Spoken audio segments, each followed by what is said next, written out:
Hi girls, welcome to our history class. Students, in the previous session, you have heard about the religious beliefs and practices, in which you heard that the god and the goddesses were visible in literature as well as sculptures. आपने पीछे session में सुना कि किस प्रकार देवी और देवता न केवल साहित्य में बल्कि मूर्ति कला में भी दिखाई देते थे. Even you heard about the different forms of worship, in which you heard about Tantric, Puranic and Vedic tradition. आपने ये भी सुना कि किस प्रकार लोग अलग अलग परंपराओं में विश्वास करते हुए ईश की आराधना करते थे. तांत्रिक परंपरा थी, पौराणिक परंपरा और वैदिक परंपराएं थी, जिसमें विश्वास करने का तरीका एक दूसरे से भिन्न था. कोई वेदों में विश्वास करता था तो कोई वेदों में विश्वास बिल्कुल भी नहीं करता था. About this you have heard in the previous session. You have also heard that the devotees, their ideologies were totally different. इन तीनों प्रकार से आराधना करने वाले डिवोटीज की जो मान्यताएं थी वे भी एक दूसरे से मेल नहीं खाती थी.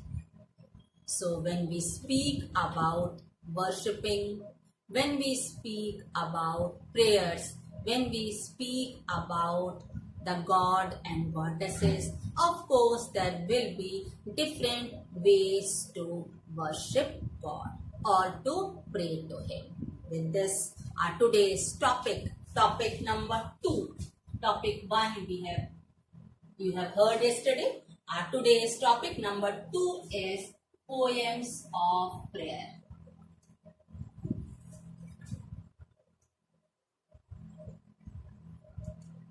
Our first topic is poems of prayer.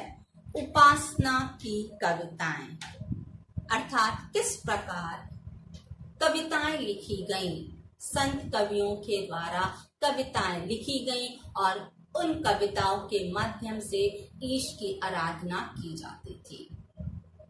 Students, we all trust in God.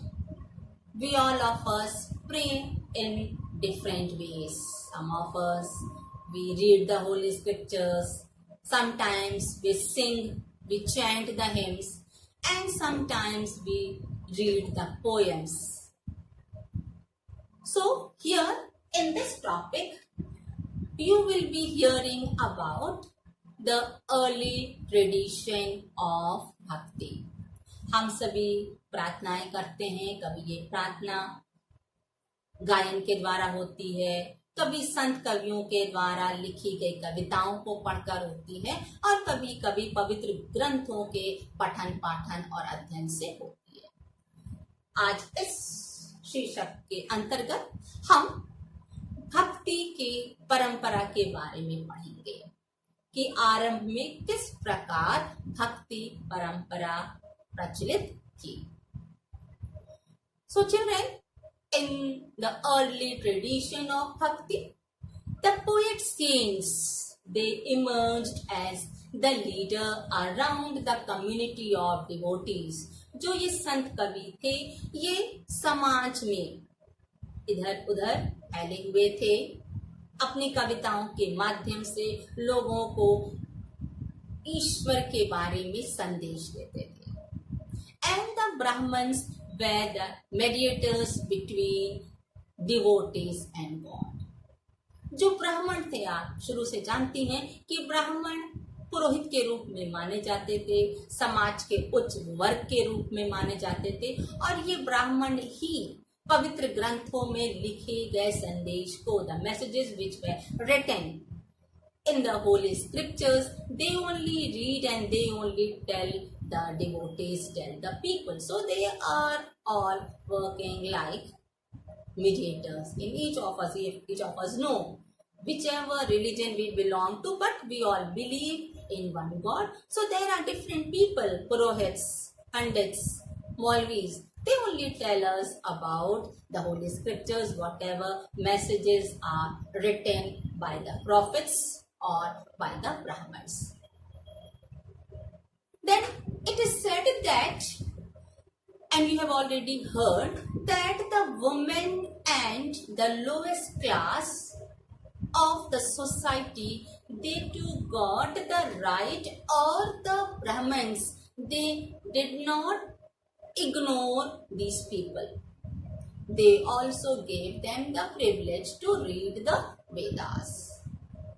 Earlier it was not the right of the women nor the lowest class of the society to read the Vedas. आरंभ में स्त्रियों को और निम्न वर्ग के लोगों को वेद के अध्ययन का अधिकार प्राप्त नहीं था. But when we read about Bhakti tradition, it is said that they had such right, which is really a remarkable characteristic of Bhakti movement. ये भक्ति परंपरा की एक बहुत बड़ी विशेषता मानी जाती है. Secondly, children, it is said that the historians of religion, they classify Brahmin tradition in two categories. इन्होंने दो कैटेगरी में ईश की उपासना को विभाजित किया. पहला था शगुन विचारधारा, सगुन tradition, in which they used to focus on worshipping of specific deities, namely Shiv, Vishnu, the incarnation, and even the goddesses. जो ये सगुन विचारधारा के आराधक थे, ये शिव, विष्णु, उनके अवतार और मात देवियों की उपासना करते थे. And the second was nirgun tradition, निर्गुण विचारधारा, in which the devotees worship abstract form of God. निर्गुण विचारधारा के अंतर्गत ईश्वर की उपासना निराकार रूप में की जाती थी. ईश्वर को किसी आकार के रूप में प्रतिबिंबित नहीं किया जाता. So children, when we speak about devotion, when we speak about devotees, of course, it must have done by some people. So here we'll see topic number 2A, the Alvars and Nayanas of Tamil Nadu. This topic number 2A, the Alvars and Nayanas of Tamil Nadu.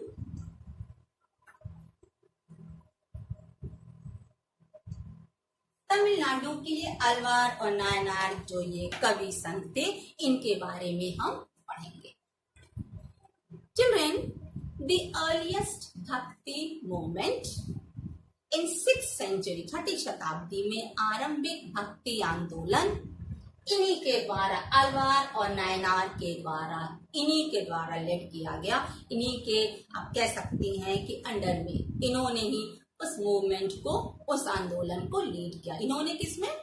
Alvar जो विष्णु की उपासना करते थे, नैनार जो शिव की उपासना करते थे. So the earliest Bhakti movement was led by Alvars and Nayanars. And what they did? They used to move from one place to another, and they chanted the hymns written by the poet saints in Tamil language. एक स्थान से दूसरे स्थान ये अलवार और नैनार जो थे, एक स्थान से दूसरे स्थान जाते थे और वहां ईश गायन करते थे. किस भाषा में? तमिल भाषा में. And on their travel, these Alvar and Nayanars, what they did? They identified certain holy places as abodes of deities. अर्थात कुछ पवित्र स्थलों को इन्होंने ईश्वर का निवास स्थान बताया. ईश्वर में आप समझ सकती हैं कि उसमें शिव और विष्णु जिनकी ये प्रमुख रूप से उपासना करते थे, उन पवित्र स्थलों को इन दोनों देवताओं का निवास स्थान बताया. And that was later considered as a sacred place. बाद में वह धीरे धीरे एक तीर्थ स्थान बन गया। And these poets, the compositions which were written by the poet saints, they used to sing in those temples. And those poems which were sung by them, that was a part of ritual. जो कवि संतों के द्वारा कविताएं लिखी थी, उन्हें उन मंदिरों में गाया जाता था, जो उस धार्मिक रीति रिवाज का एक अंश होता था। And even the images of the saints were also worshipped in those temples.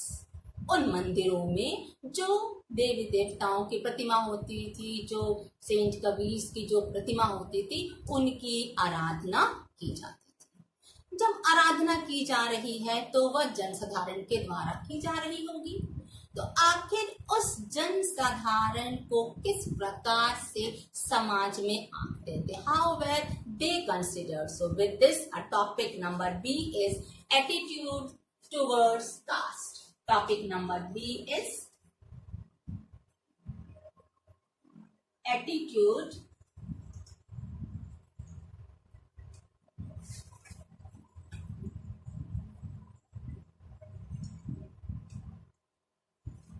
towards caste.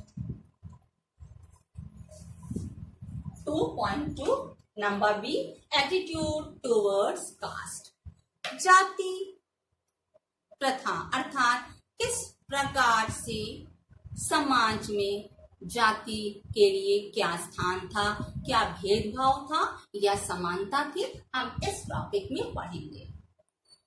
You know, children, that previously the Brahmins, they were, of course, today also, they were considered as the upper class of the society. We know that earlier the society was divided into 4 classes: Brahman, Kshatriya, Vaishya and Shudra, in which Brahmins were considered as the upper class and the Shudras were considered as the lowest class. But when we read about Bhakti tradition, this is little different, because some historians, they suggest that the Alvar and Nainas, they protested against such society where Brahmins used to dominate. Dominance of Brahmins was protested by Alvar and Naina saints. Why? Why it is so? Because children, those bhakts were not only the Brahmins, they were also from the diverse background of the society. Some of them were artisans and some of them were cultivators. क्योंकि ये जो भक्त थे, ये केवल ब्राह्मण नहीं थे, ये समाज के निम्न वर्ग जिन्हें माना जाता था, उन वर्गों में से भी ये भक्त संबंध रखते थे, संबंधित होते थे, चाहे वह कल्टीवेटर्स हो, शिल्पकार हो या कृषक। तो इन्होंने ब्राह्मणों की प्रमुखता को, उनका विरोध किया कि केवल ब्राह्मणों का ही वर्चस्व समाज में नहीं होना चाहिए, केवल एक वर्ग को वर्चस्व देना असमानता है। सभी वर्गों को, सभी जाति से संबंध रखने वाले लोगों को स्थान दिया जाना चाहिए।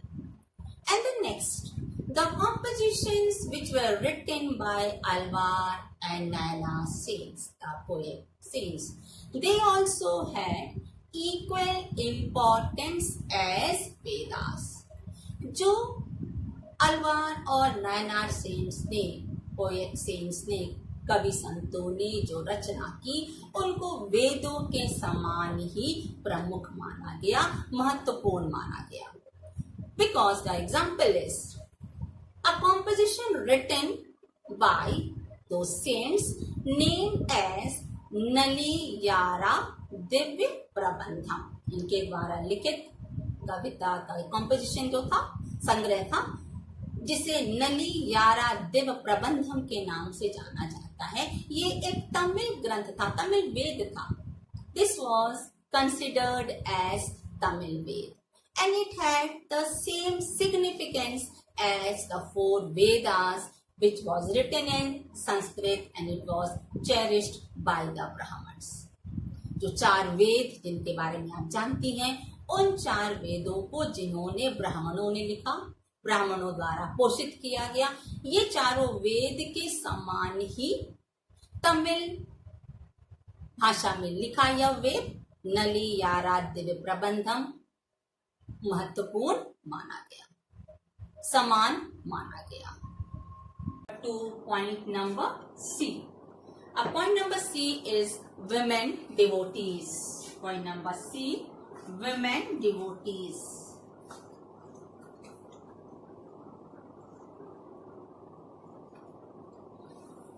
इस टॉपिक के अंतर्गत आप स्त्री भक्तों के बारे में सुनेंगे. Where it is said that the most striking of this tradition was that the presence of women, or you can say even the importance of women, was prevailing in the society, especially in the religious field. धार्मिक परिप्रेक्ष्य के अंतर्गत जब हम इस संदर्भ में स्त्री भक्तों के बारे में बात करते हैं तो यहाँ स्पष्ट वर्णन किया गया है कि स्त्रियों का भी धार्मिक कृत्यों में समान अधिकार था, which we will see in two examples. The first example is about an Alvar woman. About Alvar and Nainar saints, already you have heard that she was also one of the followers of the Alvar saints. So what she did, the composition which was done by her.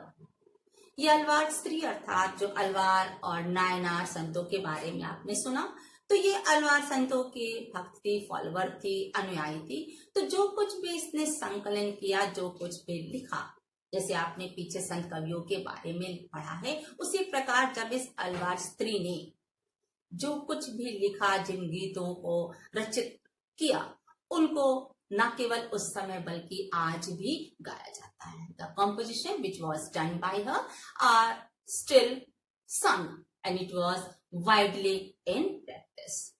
And children, she expressed herself as the beloved of Vishnu. वह स्वयं को विष्णु भगवान की भक्त मानती थी और उनके प्रेम में मुग्ध होकर वह गान करती थी, भजन कीर्तन गाती थी और उसका वह प्रेम उसके भजन कीर्तन में सुनाई देता था. The verses which were sung by her, in that only you can say the expression towards the Lord Vishnu was seen. The second example is about a woman devotee of Shiv. Shiv की आराधना करने वाली की स्त्री के बारे में वर्णन किया है, who is named as Karaikal Ammayar. And you know what she did? She followed self-discipline, severe self-discipline. She did not, you can say, involve herself in worldly comforts. उसने घोर तपस्या किया अपने लक्ष्य की पूर्ति के लिए. To reach her goal, she sacrificed a lot, and the composition which was done by her, it is preserved within the Nayanar tradition. And it is said that these women, they were totally, they renounced the social obligations. Means इन स्त्रियों ने सामाजिक कर्तव्यों का परित्याग किया और इस परिप्रेक्ष्य में उन्हें किसी संघ को ज्वाइन करने की, किसी संघ में शामिल होकर स्वयं को एक भिक्षुणी रहने की आवश्यकता नहीं पड़ी. They did not join any of the organization to become a nun, but with their intelligence they had challenged the patriarchal norms. उन्होंने अपनी बुद्धिमत्ता के द्वारा पितृसत्तात्मक आदर्श को चुनौती दिया, जिसके बारे में आपने सुना कि इन दोनों स्त्रियों के द्वारा जो कुछ रचित किया गया उसे आज भी गाया जाता है और उनके द्वारा जो रचित किया गया वो आज आप कह सकती हैं कि उसे ट्रेडिशंस में, परंपराओं में शामिल कर दिया गया. So children, point number 2, number C must be clear to you. With this we start point number D. Point number 2, D, relations with state.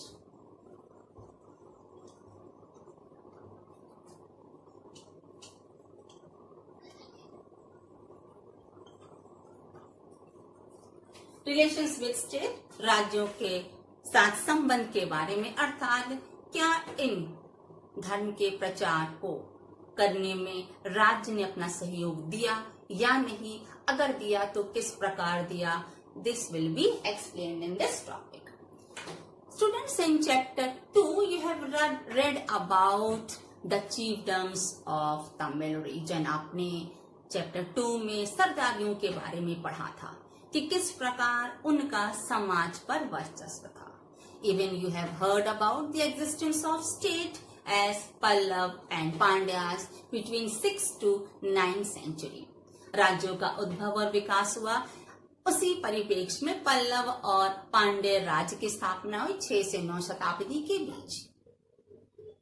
Children, at that time Buddhism and Jainism was prevalent and it was also supported by the merchant and the artisans. But it is said that the royal patronage was hardly given to Jainism and Buddhism. उस समय जैन धर्म और बौद्ध धर्म का विभाव हुआ था, जिन्हें शिल्पकार और मर्चेंट्स, व्यापारी अपना सपोर्ट देते थे, समर्थन देते थे. बट ये कहा गया इन दोनों धर्मों के प्रचार प्रसार में 6 से 9 शताब्दी के बीच की अगर बात की जाए तो उस समय राज्य के संरक्षण इन्हें नहीं मिला. So in the same context, you have also heard about the Alvar and Nayanar saints of Tamil Nadu. So it is said that they did not support Jainism and Buddhism, which was seen in the hymns composed by them, that they opposed Jainism and Buddhism. जैसा कि आपने अलवार और नयनार संतों के बारे में सुना कि उनके द्वारा, चूंकि ये संत कवि थे, इनके द्वारा रचनाएं की गईं और उसे धार्मिक अनुष्ठानों में गाया जाता था. वो एक प्रकार से धार्मिक परंपरा का आप कह सकते हैं एक अंश होता था, उस धार्मिक कृत्य का एक अंश होता था. It was a part of the religious ritual. So when we hear to their composition, by hearing their verses, it's clear that they did not support Buddhism and Jainism.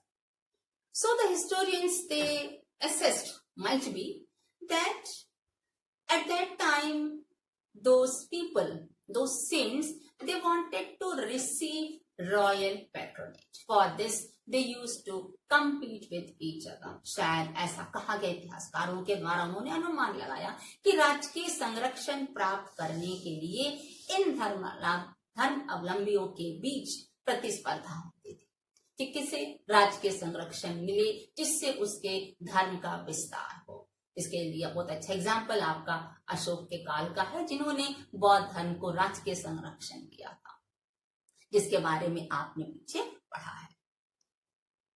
You have heard about the Chola rulers. It is said that they supported Brahminical and Bhakti tradition. Chola शासकों ने ब्राह्मणीय और भक्ति परंपरा को support किया, अपना समर्थन दिया. कैसे दिया?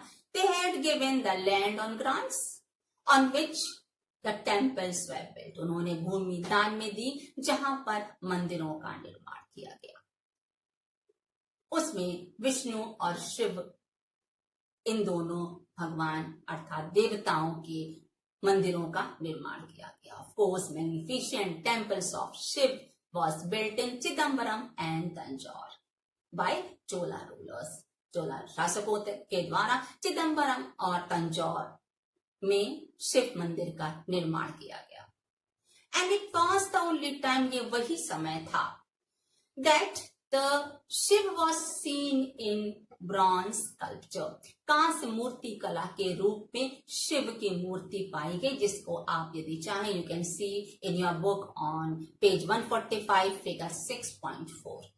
उस समय कांस्य मूर्ति कला का भी विकास हुआ. ये संभव कैसे हुआ? क्योंकि राज्य का संरक्षण शिल्पकारों को प्राप्त था, धर्मावलंबियों को प्राप्त था.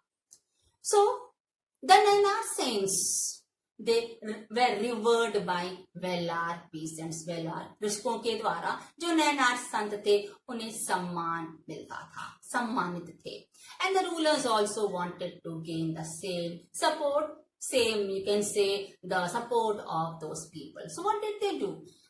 So those Chola rulers, they attempted to claim divine support to proclaim their power. उन चोल शासकों ने दैवी समर्थन को पाने का दावा किया. For which what was done by them? For which splendid temples were built. इस परिप्रेक्ष्य में उन्होंने भव्य मंदिरों का निर्माण किया.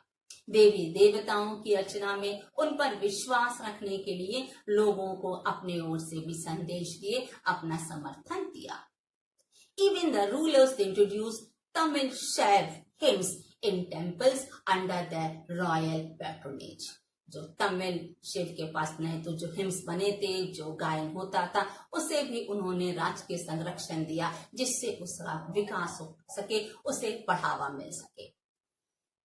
Not only this, their rulers had taken the initiative to collect and organize the hymns into a text named Tavaram. इतना ही नहीं, जो भी गीत लिखे गए, जो भी कविताएं लिखी गई संत कवियों के द्वारा, उन्होंने उनका संकलन कर एक ग्रंथ का रूप दिया, जिसे हम तवरम के नाम से जानते हैं, जो प्रिजर्व किया जा सके. ये भी राज्य की ओर से दिए गए संरक्षण का एक बहुत ही स्पष्ट उदाहरण है. So children, in this point you have heard that how the state, the Chola rulers supported Brahminical and Bhakti tradition. They supported a lot. उन्होंने ब्राह्मणिक और भक्ति परंपरा को समर्थन देने के लिए राज्य का संरक्षण दिया. स्वयं उन्होंने अपने इंटरेस्ट दिखाया, शौक दिखाया, उसमें रुचि ली, जिससे भक्तों की संख्या बढ़ सके, अर्थात भक्त आराधना की ओर आकृष्ट हो सके. Clear girls? Okay. Have a nice day, children.